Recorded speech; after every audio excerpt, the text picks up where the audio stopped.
الحمد لله نحمده تعالى ونستعينه ونستغفره ونعوذ بالله من شرور أنفسنا وسيئات أعمالنا من يهده الله فلا مضل له ومن يضلل فلا هادي له أشهد أن لا إله إلا الله وحده لا شريك له وأشهد أن محمدا عبده ورسوله صلى الله عليه وعلى آله وأصحابه وسلم تسليما كثيرا.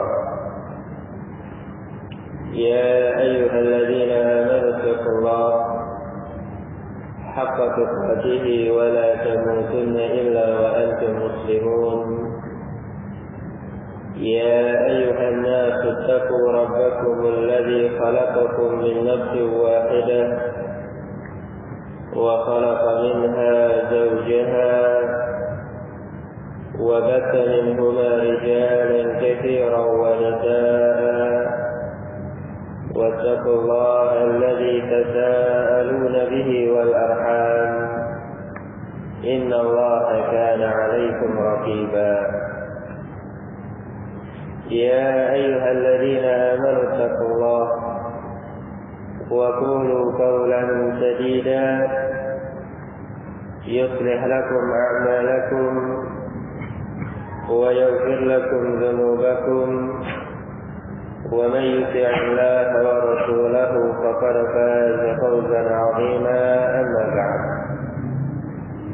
فإن أصدق الحديث كتاب الله وخير الهدى هدى محمد صلى الله عليه وسلم وشر الأمور محدثاتها فإن كل محدثة بدعة وكل بدعة ضلالة وكل ضلالة في النار.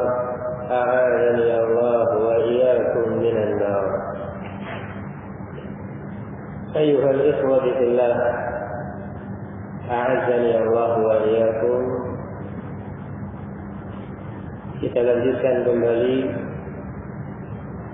kajian risalah Lum'atul I'tiqad Al-Hadi ila Sabilir Rasyad karya Al-Imam Ibnu Qudamah Al-Maqdisi rahimahullahu ta'ala.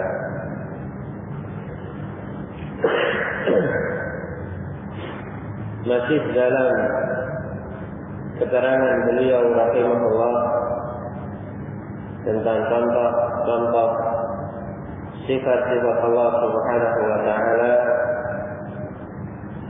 yang ada di dalam sunnah Rasul alaihi salatu wassalam yang wajib bagi setiap muslim untuk mengimaninya dengan keimanan yang benar. Beliau mengatakan azani Allah wa iyyakum wa qauluhu sallallahu alaihi wasallam, dan juga sabda Rasul alaihi salatu wassalam, ya'jabu rabbuka min asy-syabbi laysat lahu sabwatun.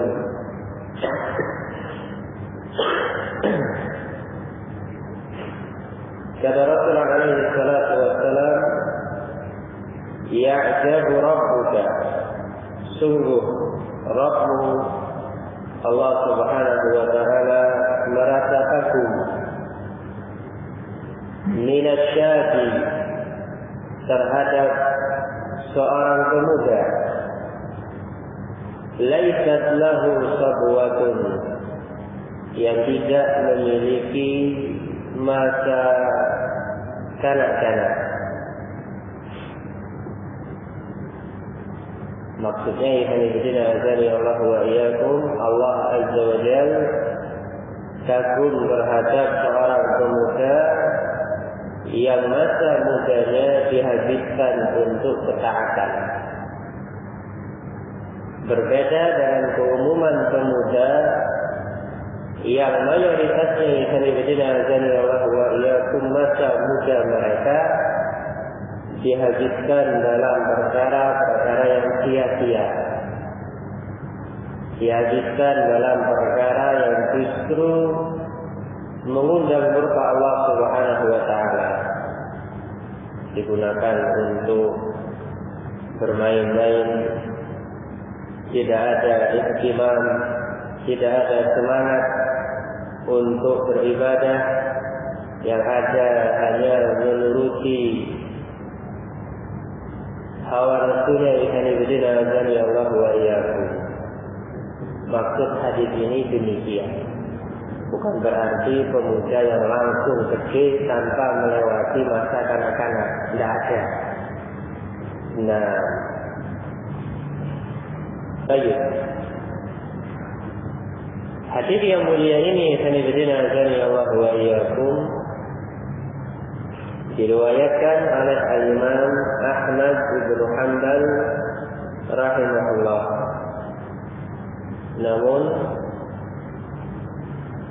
sanadnya dhaif. Ya, hadis ini lemah Allah wa iyyakum. Secara sanad, secara tinjauan ilmu hadis ini dhaif. Hadisnya lemah. Kalau dikatakan lemah berarti tidak bisa dijadikan sebagai hujjah, walaupun makna yang ditunjukkannya adalah makna yang benar. Ya, secara makna hadis ini benar Allah wa iyyakum, dikuatkan oleh dalil-dalil yang lainnya.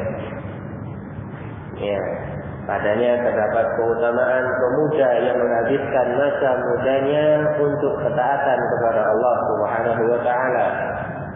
Dalam hadis yang lainnya Rasulullah alaihi salatu wassalam menyebutkan bahwasanya salah satu golongan yang nanti di yaumul qiyamah akan mendapatkan naungan pada hari kiamat, di saat tidak ada naungan selain naungan Allah Azza wa Jalla.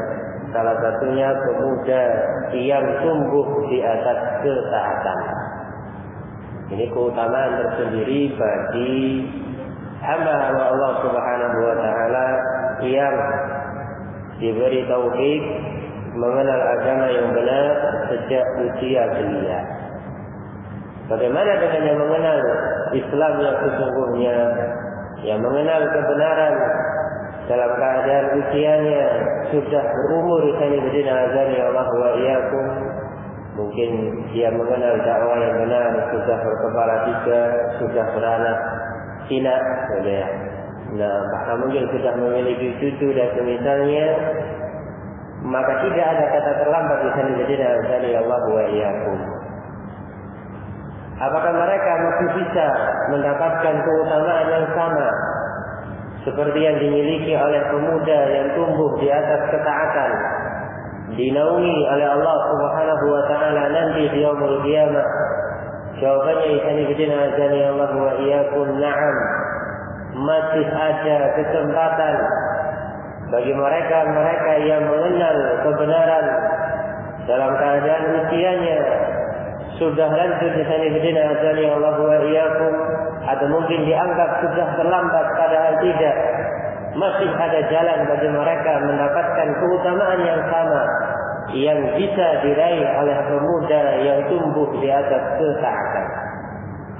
Di dalam hadis yang sama, Rasulullah alaihi salatu wassalam ketika menyebutkan sab'atun yudhilluhumullahu fi dhillihi yawma la dhilla illa dhilluh, ada 7 golongan dari umat manusia akan dinaungi oleh Allah Subhanahu wa taala nanti di yaumul qiyamah, di saat tidak ada naungan pada hari itu kecuali naungan Allah Azza wa Jalla. Ya, ada 7 golongan. Salah satunya pemuda yang tumbuh di atas ketaatan. Juga golongan yang lain Allah wa iyyakum yang bisa diraih oleh hamba-hamba yang sudah berusia ketika mengenal kebenaran. Ya, kata Rasulullah alaihi salatu wassalam, wa rajulani tahabba fillah, dan dua orang yang saling mencintai karena Allah Subhanahu wa taala, ijtama'a alaihi wa iftaraqa alaihi, dia berkumpul dan berpisah karena Allah Subhanahu wa taala. Ini bisa diraih oleh orang-orang yang sudah berusia ketika mengenal kebenaran. Allah wa iyyakum. Dia meraih keutamaan tersebut melalui jalan lain, yaitu al-hubbu fillah wal bughdu fillah. Dia mencintai saudaranya atau membenci orang lain karena Allah Subhanahu wa taala, bukan karena urusan duniawi semata. Dia cinta kepada saudaranya bukan karena banyaknya harta yang dimiliki oleh orang tersebut, tapi karena kesolehan yang ada pada dirinya, Allah wa iyyakum. Karena dia hamba yang taat kepada Allah Subhanahu wa taala.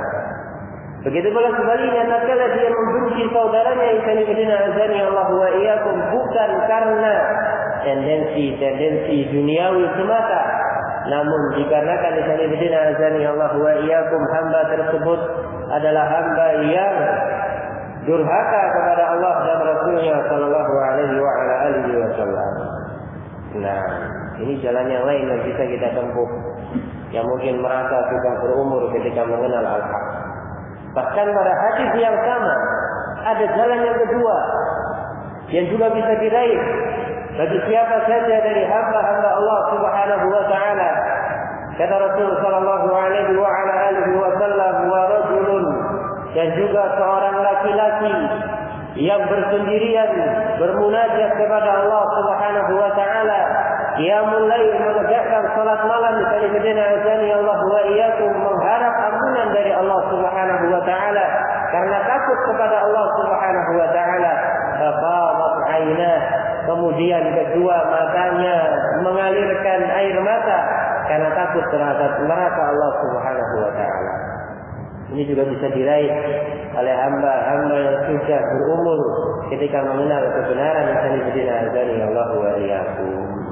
Dan itu semua jalan-jalan atau 7 golongan yang ada dalam hadis tadi, Allah wa iyyakum, bisa kita raih salah satunya dengan mempelajari ilmu agama Allah Subhanahu wa taala.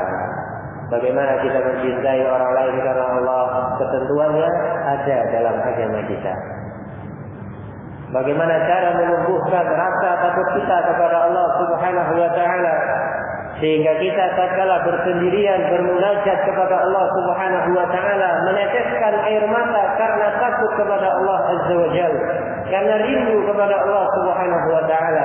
Itu semua ditemukan jawabannya di dalam agama kita, Allah wa iyyakum. Nah, ini makna yang ditunjukkan oleh hadis ini. Baik. Adapun sifat yang disinggung dalam hadis ini, yang ini merupakan inti pembahasan kita dalam kitab ini, Allah wa iyyakum. Dalam hadis ini menunjukkan bahwasanya Allah memiliki sifat al-ajab. Allah merasa kagum kepada sebagian dari hamba-hambanya yang memiliki keistimewaan. Nah, sifat ini adalah sifat yang sabitah bagi Allah Subhanahu wa taala. Kita tetapkan bagi Allah Subhanahu wa taala melalui dalil yang lain. Melalui dalil yang lain. Kalau dengan hadis ini, dikarenakan hadis yang lemah, maka tidak bisa kita gunakan sebagai dalil. Walaupun maknanya benar, tapi secara sanadnya, secara tinjauan ilmu hadisnya adalah hadis yang lemah, maka tidak bisa kita gunakan sebagai sanad dan dalil. Karena sebagaimana yang kita terangkan di awal, untuk sifat-sifat yang ada dalam sunnah kita terima, kita imani, kita tetapkan dengan syarat hadisnya sahih. Nah, untuk sifat yang disinggung dalam hadis ini, kita tetapkan bagi Allah Subhanahu wa taala melalui dalil yang lain. Karena hadisnya lemah. Nah, dalil yang lain dari Ibnu Azani Allah wa iyyakum yang menetapkan sifat al-ajab bagi Allah. Allah kagum kepada sebagian hamba-Nya adalah hadis riwayat Al-Imam Al-Bukhari dari sahabat yang mulia Abu Hurairah radhiyallahu taala anhu. Hadis riwayat Al-Imam Al-Bukhari dari sahabat yang mulia Abu Hurairah radhiyallahu taala anhu. Kata Rasul sallallahu alaihi wa ala alihi wasallam, "Ajiballahu min qaumin." Allah Subhanahu wa taala merasa kagum terhadap sebuah kaum yadkhuluna al-jannata fi salasin. Mereka masuk ke dalam surga fi salasin. Ya, karena rantai yang membelenggu mereka. Ya, masuk ke dalam surga karena rantai yang membelenggu mereka yang azani Allah wa iyyakum. Bisa dilihat dalam Sahih Bukhari hadis nomor 3010. Nah,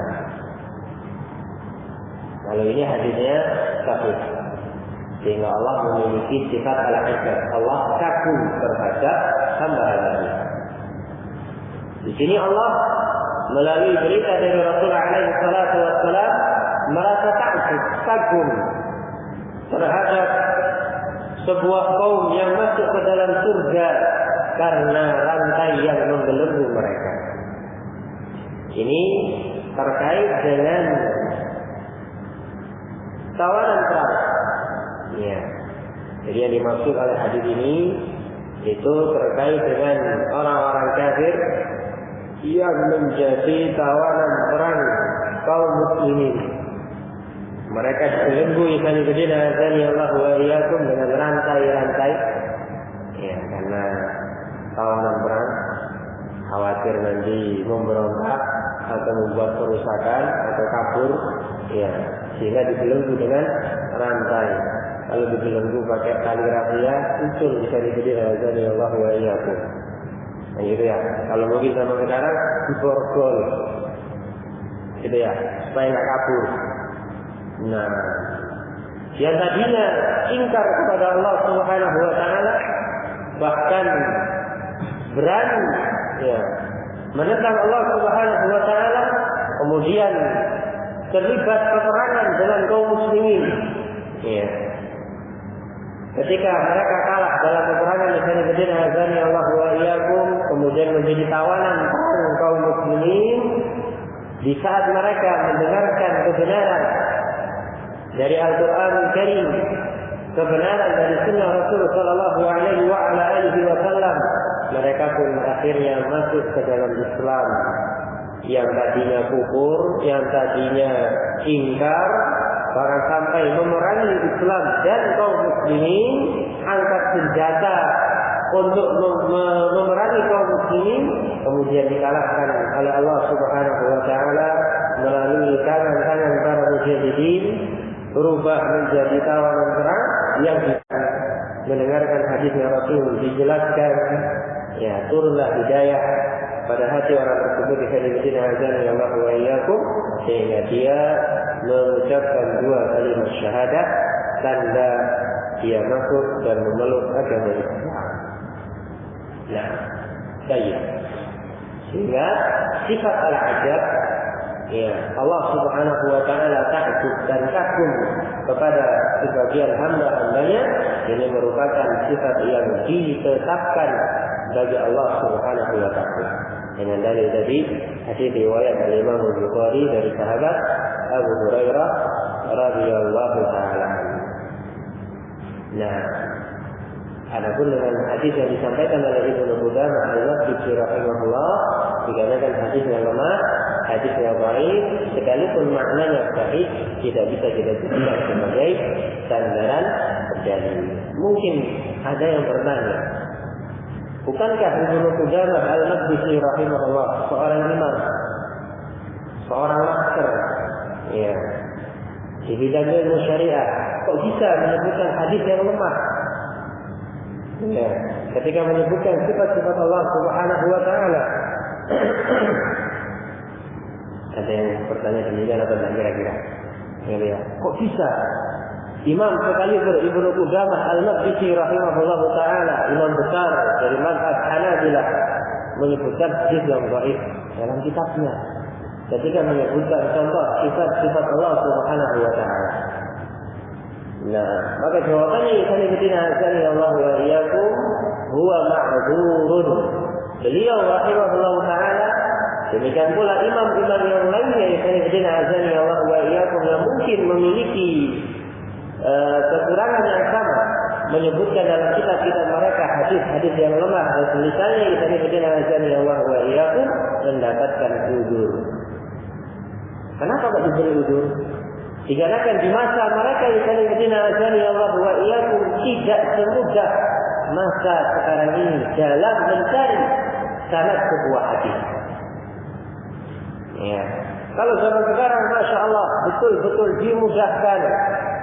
Kitab-kitab yang mengumpulkan hadis-hadis Rasulullah SAW lengkap dari A sampai Z, dari alif sampai ya, semua ada. Dalam keadaan masa dahulu di masa Imam Ahmad, Imam Syafi'i, Imam Malik, bahkan Imam Ibnu Qudamah, ya, dan juga masa-masa yang dekat dengan mereka ikhwatina azani Allah wa iyyakum tidak semudah zaman sekarang. Ya, tidak semudah zaman sekarang dalam menemukan sanad sebuah hadis. Nah, sehingga mereka dengan keterbatasan ya sarana yang mereka miliki ikhwatina azani Allah wa iyyakum mengumpulkan semua jalan-jalan hadis yang ada, sehingga terkadang mereka menganggap sahih sebuah hadis padahal lemah karena ada penyakit yang lain dari jalan yang lain, misalkan ikhwatina azani Allah wa iyyakum, sehingga kita berudzur ya kepada mereka ikhwatina azani Allah wa iyyakum.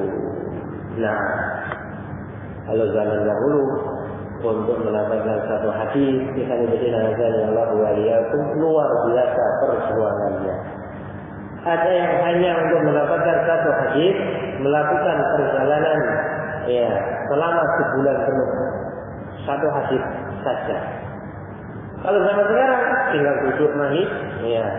Kalau nggak punya uang beli kitab-kitabnya, ada Maktabah Syamilah di depan komputernya, tinggal klik, jebret, keluar semua. Kan gitu ya. Karena satu hadis, ribuan hadis dia dapatkan tinggal duduk di depan komputernya. Nah, itu sekarang. Zaman dahulu tidak semudah itu ikhwatina azani Allah wa iyyakum.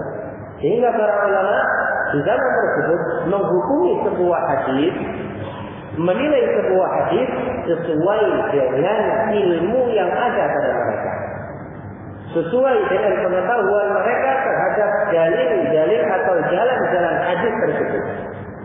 Nah, sebatas yang mereka ketahui, dilihat, oh ini masuk dalam kategori sahih menurut mereka, sehingga disahihkan. Ternyata di kemudian hari misalkan, ya dengan dimudahkannya jalan-jalan menemukan hadis-hadis Rasulullah SAW, sarana dan prasarana betul-betul dimudahkan, ya ternyata diketahui di belakangan, oh ini hadisnya lemah. Nah, itu bukan menunjukkan celah bagi ulama-ulama terdahulu dari azani Allah wa iyyakum.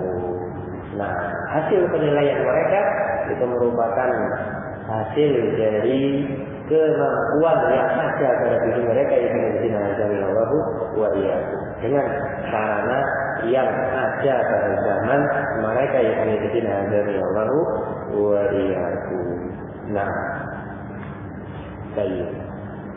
Sehingga hal-hal yang seperti ini yang azani Allah wa iyyakum harus ada pada setiap kaum muslimin, ya tidak mudah memberikan prasangka yang jelek kepada para ulama di kalangan kaum muslimin.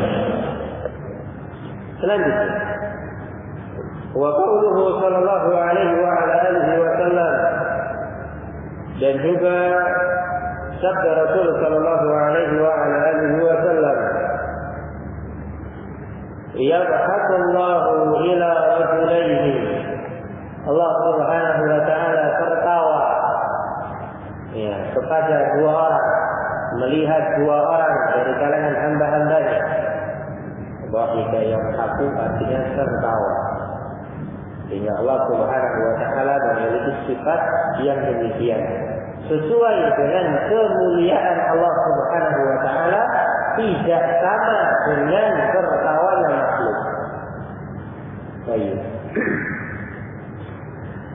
Qatala ahaduhum al-akhar, yang mana salah satu dari keduanya membunuh yang lain. Jadi ada dua orang, yang satu membunuh yang kedua.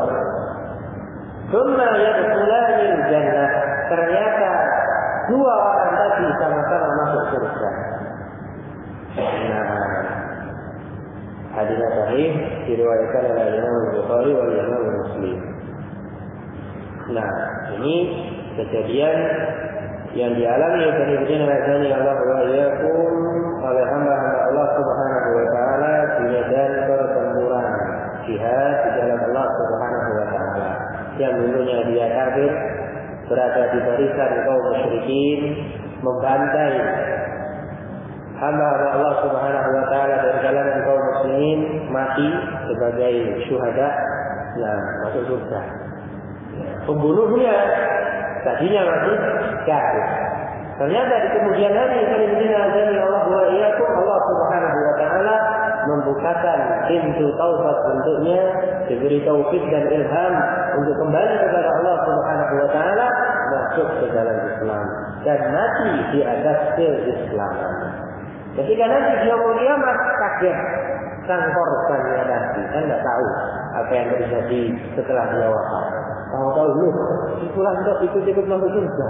Bukannya dulu dia membunuh saya pada peperangan ini. Misalkan dengan Allah wa iyyakum.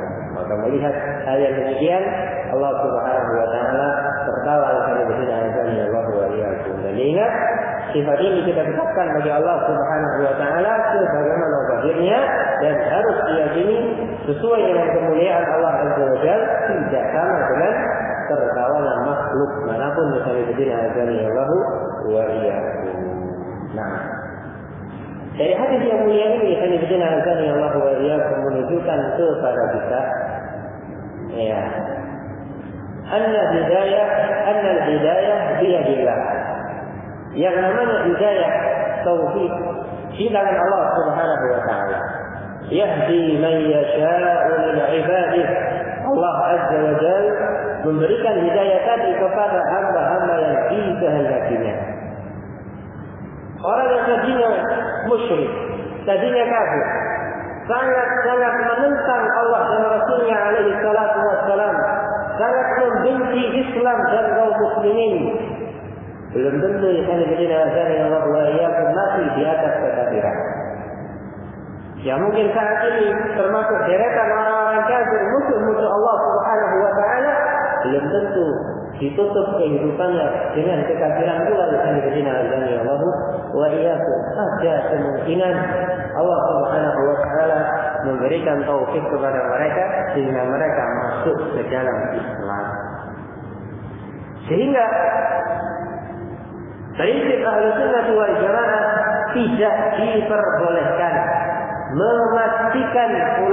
memastikan siapapun dengan tanpa dalil fulan fil jannah atau fulan fil nar. Mengatakan misalkan orang kafir yang saat ini masih hidup, ya dikatakan wah ini orang kafir satu ini neraka tempatnya ini.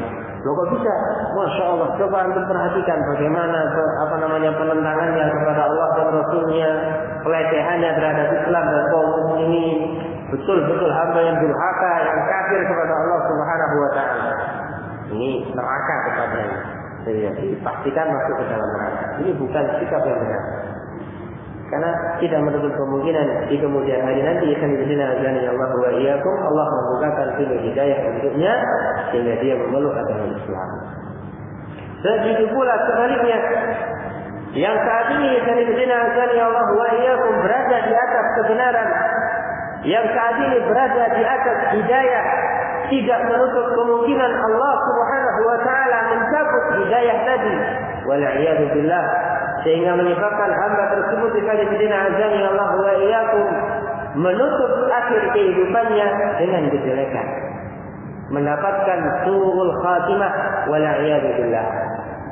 Nah, yang dulunya saleh, yang saat ini misalkan saleh, masya Allah taat beribadah, hamba yang berada di atas bimbingan Al-Quran, berada di atas bimbingan sunnahnya Rasulullah alaihi salatu wassalam, dengan pemahaman yang benar, pemahaman salafus saleh ridwanullahi ta'ala alaihim ajma'in, bukan jaminan dia menutup kehidupannya dengan keimanan pula yang azani Allah wa iyyakum.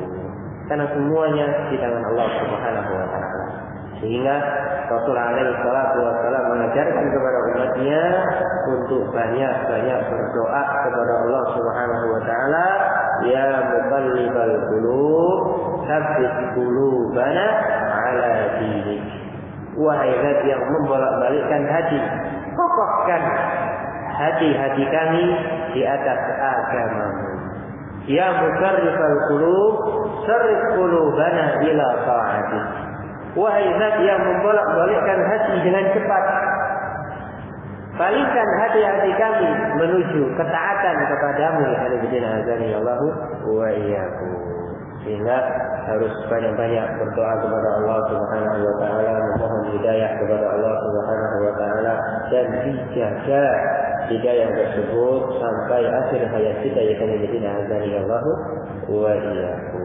Nah, فهذا وما أشبهه مما صح سنده وعجلت روايته نؤمن به ولا نرده ولا نجحده. Sifat-sifat yang demikian dan sifat-sifat yang semisal dengan hal itu yang disebutkan dalam hadis yang sahih sanadnya, disebutkan, dinukilkan dari rawi-rawi yang adil, rawi yang terpercaya, kejujurannya terpercaya, agamanya, bukan rawi yang lemah hafalannya, juga bukan rawi yang pendusta atau yang suka memalsukan hadis dan semisalnya yang azani Allah wa iyyakum. Untuk bab hadis harus dibersyaratkan sahih sanadnya. Kalau sahih sanadnya, nu'minu bih, wajib kita imani. Nah, Allah turun ke langit dunia pada setiap sepertiga malam terakhir, kita imani azani Allah wa iyyakum. Allah Subhanahu wa taala merasa takut kagum terhadap sebagian hamba-hambanya, kita imani azani Allah wa iyyakum. Allah Subhanahu wa taala tertawa melihat dua orang yang sama-sama masuk surga dalam keadaan dulunya salah satu dari keduanya membunuh yang lain, kita imani azani Allah wa iyyakum. Wala naruddahu, tidak selayaknya kita tolak atau kita tentang. Wala najhaduhu, ya sama, ya naruddahu najhaduhu, kita tolak, kita tentang azani Allah wa iyyakum.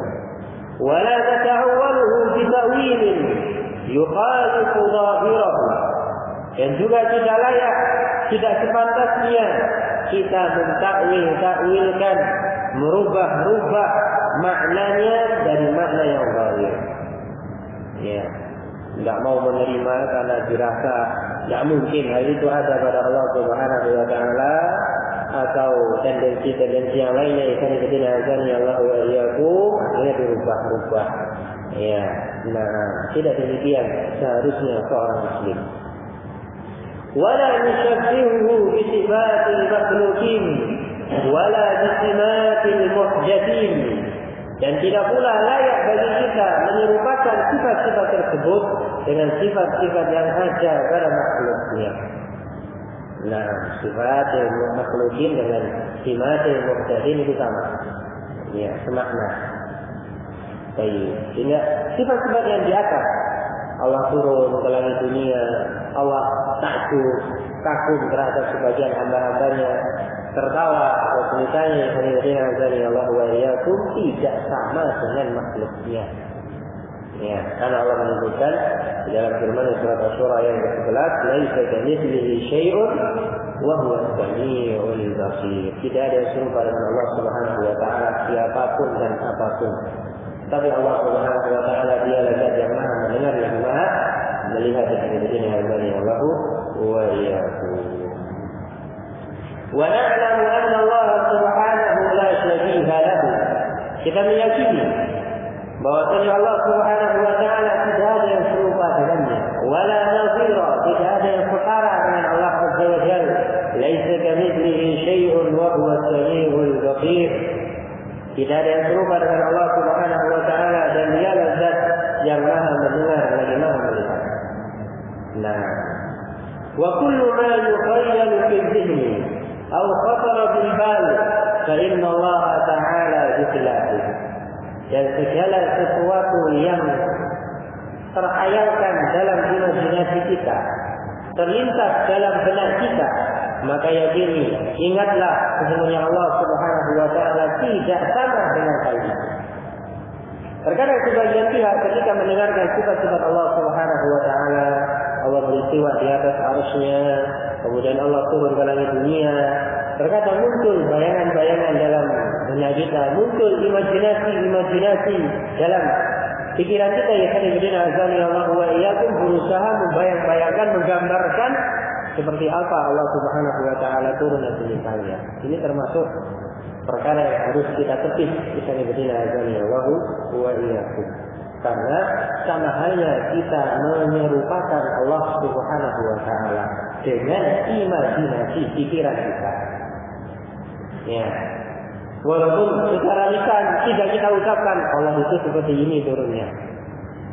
Tapi ketika kita biarkan pikiran-pikiran tersebut, imajinasi tersebut berkembang, ya. Dalam pikiran kita yang azan Allah wa iyyakum, secara tidak langsung kita telah menyerupakan Allah Subhanahu wa taala dengan apa yang ada dalam benak kita. Padahal kita tidak memiliki ilmu tentang masalah itu, yang azan Allah wa iyyakum. Sehingga tepis sejauh-jauhnya. Nah, ketika muncul dengan demikian langsung dihilangkan dari azan Allah wa iyyakum. Ini termasuk permainan syaitan la'anatullah yang biasa memberikan waswas kepada hamba-hamba Allah Subhanahu wa taala untuk menggelincirkan mereka dari as-siratal mustaqim. Nah, ini prinsip ahli sunnah wal jamaah. Semua sifat-sifat yang ada baik di dalam Al-Quran, demikian pula yang ada dalam hadis-hadis yang sahih, diimani dengan keimanan yang benar, diterima dalam sepenuh hati, sanadina azani Allah wa iyyakum, tanpa ditolak atau dirubah-rubah maknanya, dan tidak diserupakan dengan makhluk manapun. Nah, wallahu ta'ala a'lam bis-shawab. Adapun contoh-contoh sifat yang lainnya dan juga keterangan dari ulama rahimahullah taala, insyaallah taala kita lanjutkan pada pertemuan yang akan datang bismillah taala. Kurang lebihnya mohon maaf. Wa akhiru da'wana alhamdulillahi rabbil alamin. Subhanakallahumma rabbana wa bihamdik asyhadu an la ilaha illa anta astaghfiruka wa atubu ilaik. Tafadhalu barakallahu.